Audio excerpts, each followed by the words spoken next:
$1.2 million a year is not a bad pay rate, in my opinion. Plus, it's a more powerful way of doing things than micromanaging your way to the top.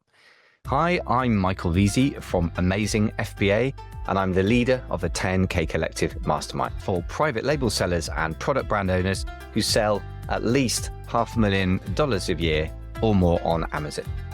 Over the last 5 years, we've had members triple their revenue in 1 year, grow to 8 figures, and one member get to a 7-figure exit. Hooray! Now we're taking it to the next level. I'm excited to introduce the 10K Collective Uber Mastermind.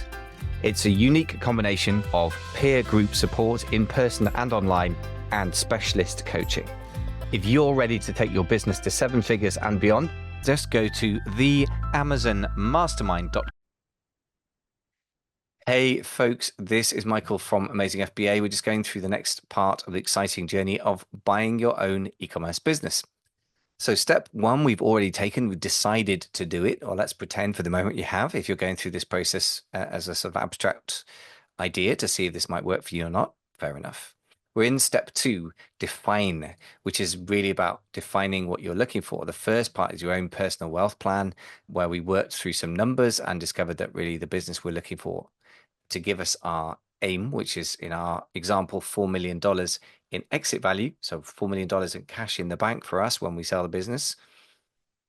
It turns out that once we crunch the numbers, we are looking for a $3.5 million a year revenue business. Now, just be very, very clear before we get any further about the difference in defining a business by the value, that is the enterprise value, how much people will buy or sell it for, versus the revenue, which is completely different. But because everyone's obsessed with defining their business via revenue, which I think is a very bad habit, by the way, but that's what everyone does. That's why we need to find a revenue number so we can go and find people. People are always shouting about, well, I've got a $3 million a year business.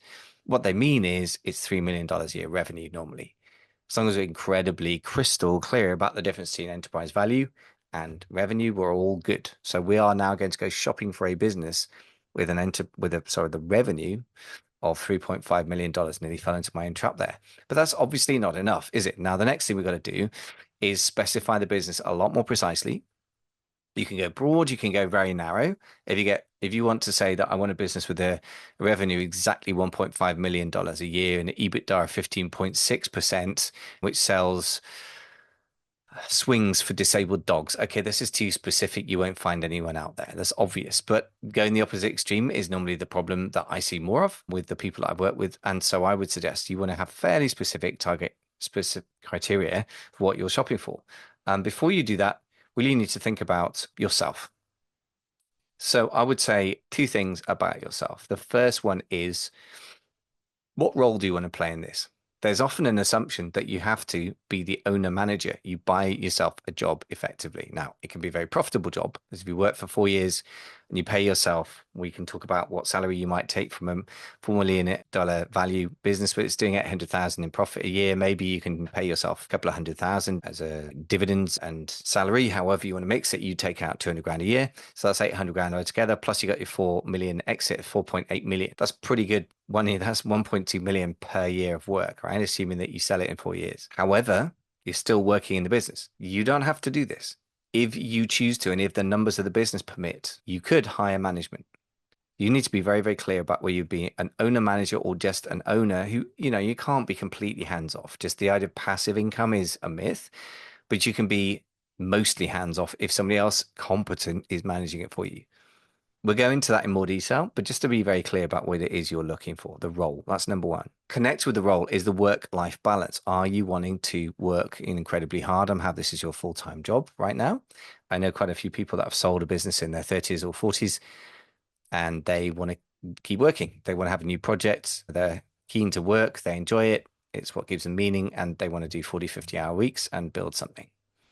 Other people, maybe particularly older people, want to do a bit more semi-retirement and not work too hard.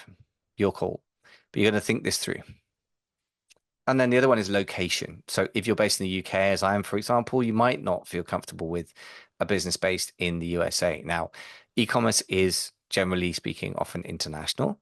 That is to say that often businesses sell in the UK and Europe and USA, very common. And so it's perhaps possibly less critical. But if you've got a warehouse team based in, I don't know, Kentucky, and you live in Los Angeles, you might think that that's a little bit far to go to supervise a team. And if you live in the UK, theoretically, you could have an amazingly trusted manager on site to do the job, but that requires a huge amount of trust. Um, and I think you're probably going to end up flying over there to get to know the business and the people. And you might love that.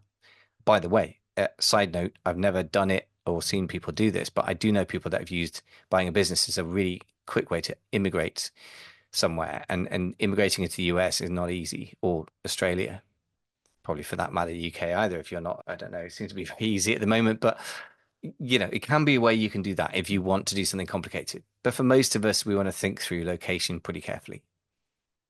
Okay, then we've got to think about you and your passions and your skills, knowledge, and experience. I'm going to bundle that together, although they're kind of separate things. If you're really good at marketing and you have 5 years experience of doing great e-commerce marketing, well, that's obviously a strength that you bring to bear. But you may need to think about shopping for a business counterintuitively at buying a business that has amazing stuff that you're not good at, because you can bring your skills to bear and grow the business. And remember, we want to buy a solid business that has good cash flow and preferably is growing. But we equally need to take it from where it is now and have a plan of how to grow it. So if you buy a business that is a little bit weak in areas where you're fantastically strong and the other way around, then that can be a beautiful thing. So if you're amazing at marketing but not very good at product development, if you buy a business that is amazing at product development and you add your marketing spin to it, then that cancels out your weakness and plays to your strength. And so that they probably have marketing that they haven't done that they could have done. And if you add your marketing magic, you could grow it very easily.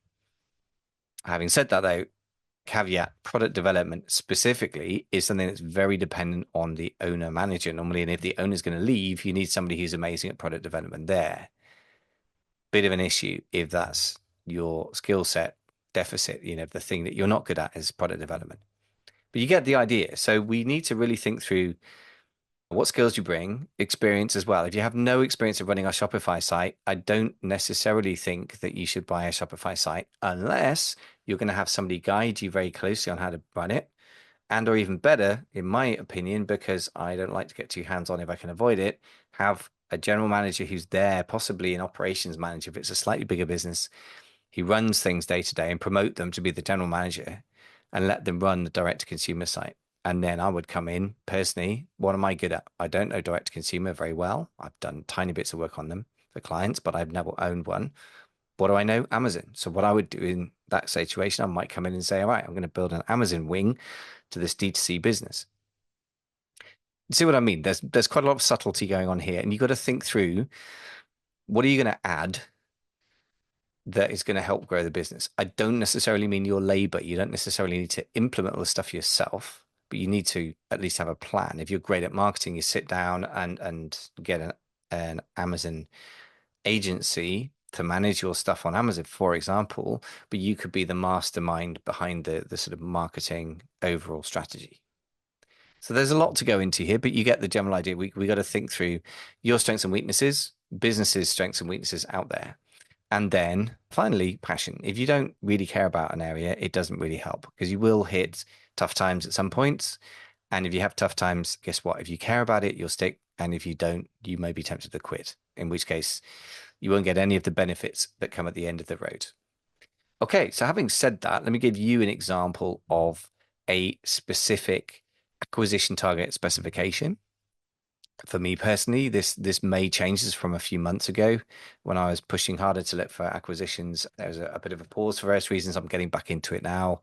And so let me give an example of my ideal acquisition target specification. This is a sort of living document, so maybe updated. I'll try and simplify it a bit because there are some rabbit holes we could end up going down. Number 1, sector. Number 2, location. Number 3, revenue. Number 4, business age. Number 5, profit margin, percentage. Number 6, product categories. And number 7, owner managed or management team. Those are the 7 categories that I think are really useful for you to specify. So for me personally, number 1, sector. It's in e-commerce, retail, specifically focused on Amazon FBA with your own brand, private label or custom products, not reselling other people's products. So pretty standard for people listening to the Amazing FBA podcast, but still very specific, right? Number two, location. Company itself based in the UK for now. In the future, I'll consider businesses based in the USA. Otherwise, location's unimportant. So I don't mind if it makes sales in the US, but I want a company based in the UK. I might even not do a. I'm not sure how important that is. Honestly, I've helped people acquire businesses who are based in the US. And the acquirer is based in the US and the business owner is based in Australia, but they sold in the US. Interesting one. I think it's good to simplify some things the first time round. So if you're both in the same country, if I'm in the UK and the business owner's in the UK, at least it's easy to communicate. Time zones are the same. We both understand same legal system and so forth. None of these are rules. They're just my personal examples of a target specification. Okay, revenue. That's pretty easy. We've defined already in our example that we want a revenue between 3.5 and with around $3.5 million. So I might say $3 to $5 million, or translate that into pounds, 2.5 million pounds to say 5 million pounds range. For me, I would also say minimum 500,000 a year and maximum 5 million. Over time, I think for the next deal, I would probably want to keep it a fairly narrow range.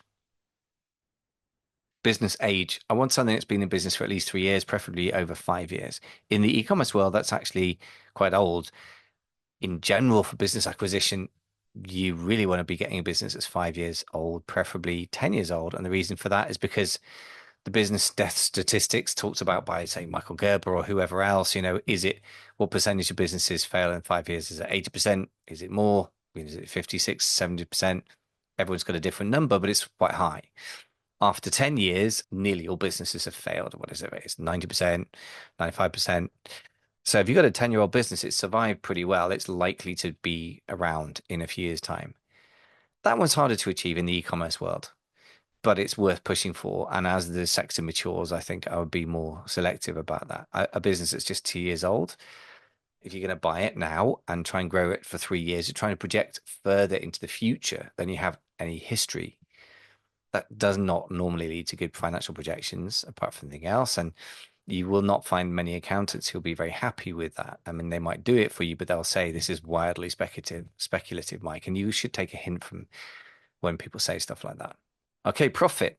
I'm looking for an SDE of at least 10%, but preferably 20% if there's no management in place. In other words, let's be honest, most Amazon type businesses of a revenue of $3 to $5 million are going to be owner managed, and therefore they won't be paying for owner management. Now they might be using an agency, and I want to see that I want to know about it, but to keep it simple, when I'm looking for businesses initially, I'll probably say 20% SDE, or I might just say 20% operating profit, because that's the simple word number, and it means we don't all go down rabbit holes discussing what EBITDA is and SDE. I can get into all of that in great detail if you want, but I'm not going to do it now because it would just be a distraction. Okay, so let's say 20% profit, operating profit. Okay, number 6, product categories. I ideally want pet supplies, beauty, or personal care. Why is that? First of all, recurring revenue. Secondly, beauty and personal care are less good. I think really, to be honest, I think pet supplies is what I'm really after. I think I might even change that statement next time I put that out. The reason pet supplies are of interest to me is because I have a contact or two who have done really well in pet supplies and Amazon, and they know how to do the marketing and brand building in that space. And I want that recurring revenue. Plus, really what I'm looking for is a slightly more fragmented market, which is to say something that isn't being consolidated by huge brands. And you'll find out more about whether that's true or not in a particular product category in a very specific niche once you do some market research if you're going to buy a brand. And that's very familiar to those of us who've been selling on Amazon for years. But I do think it's smart to pick a category with the kind of characteristics you like. I don't really want to be selling physical widgets based in shipping in from China to US or UK if I can avoid it. Why is that? Because of the cash flow characteristics and the working capital characteristics, without going down the rabbit hole there. Broadly, if you buy stuff within the same region or country as you sell it in, you can tie your money up for less time because you order it quicker and it arrives quicker and you sell it through quicker. Okay, so that's another reason that consumables interest me. Okay, and then number 7, owner managed or management team. So I don't really want to manage businesses, but most businesses are owner managed. So I Probably, and we'll see what happens in a couple of years' time. I'll report back when I've got some more experience of reality. But owner managed is the standard for a small Amazon business, $3 to $5 million revenue. And so they might have a management agency in place. Often those aren't very good. I've got some amazing Amazon management people, Enzo brands, just to name them, who I'm happy to use. And so I can plug those guys in and take quite a lot of the day to day off my plate immediately, but I've got to account for that in the numbers, which is why 20% STE is my minimum margin, preferably higher. Always good to have a profitable business. So there you go. Sector, location, revenue, business age, profit, product categories, and owner managed. As I say, many of those are driven by my personal wishes. And my personal wish is to stay. I'm located in the UK and I don't want to emigrate, at least not at the moment. That might change in future, in which case I might buy a business somewhere as a way to emigrate.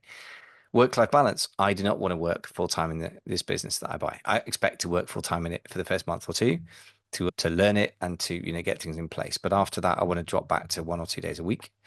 And so I want my role to be the owner, not the owner manager. My passion is really in the bigger picture stuff, not the details, and more about doing deals and creating value that way than micromanaging the product development process. So I will need to have people with that sort of passion and skills. Talking of skills, I think my best skill is probably strategy. I'm not amazing at any particular operational skills. I'm not bad at tweaking the marketing to make it better, just the basic normal stuff, not nothing particularly strategic. And I'm quite good at looking at a business and using some common sense about the product catalog and being willing to cut things. And so those are the kinds of strengths that I would bring. But honestly, there's nothing I'm particularly amazingly skilled at in the operations, and that's fine by me because I don't want to do the operations. I think another skill or thing that I bring is that I know a lot of really skilled people. Luckily, from the podcast and from running a mastermind for years. And so that's the thing that I bring, the Rolodex, if you will, of people. And the experience obviously is very centered around Amazon. So if I buy an Amazon type business, I will know what I'm looking for. The downside is if I want to expand it by adding on a different sales channel, then I will be venturing into an area of my incompetence, for example, Shopify. So there is an argument that says at some point I should buy a Shopify or D2C based business and then bolt on an Amazon bit because I know how to do that bit. So I think we've got as much dealt with today as you can cope with. These things require some careful thought and consideration. This is not an overnight process. Buying an actual business is probably going to take you, theoretically, you can do it in sort of 90 days, 100 days. If you're working alongside other things, it'll probably take you 6 months, in my experience. Big acquisitions do. And then the growth phase of the business, when you actually own it, you may be planning for 3 years, but it can end up being 5 easily if you happen to have a recession in the middle or something like that.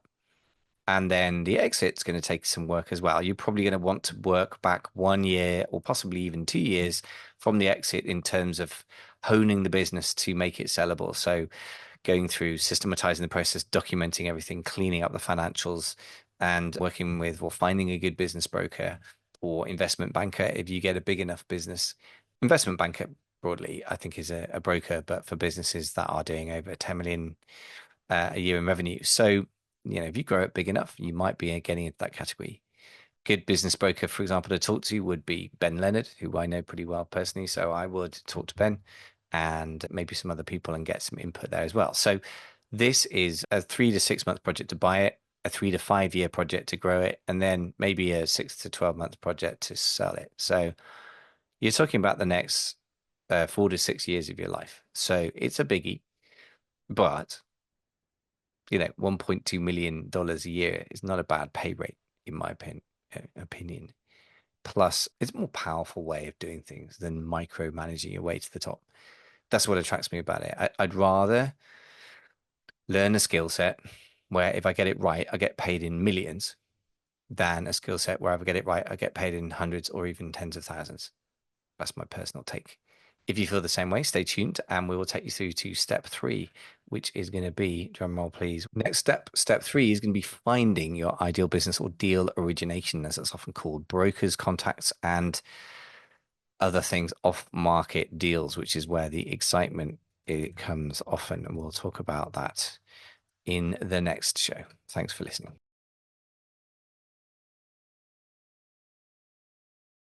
I'm Michael Veazey from Amazing FBA, and I'm the leader of the 10K Collective Mastermind.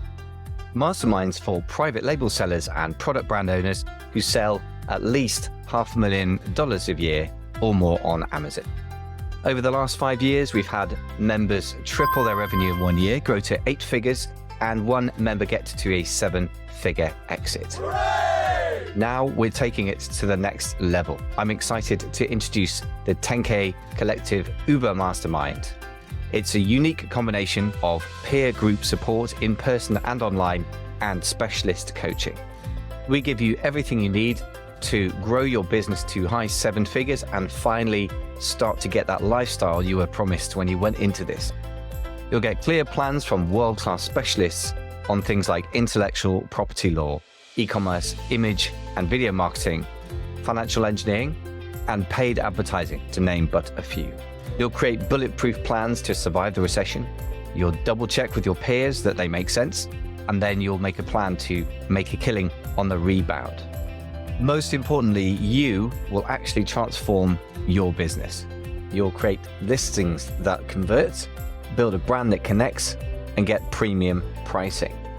You'll learn the latest advertising hacks and master stock management, as well as avoiding Amazon curveballs.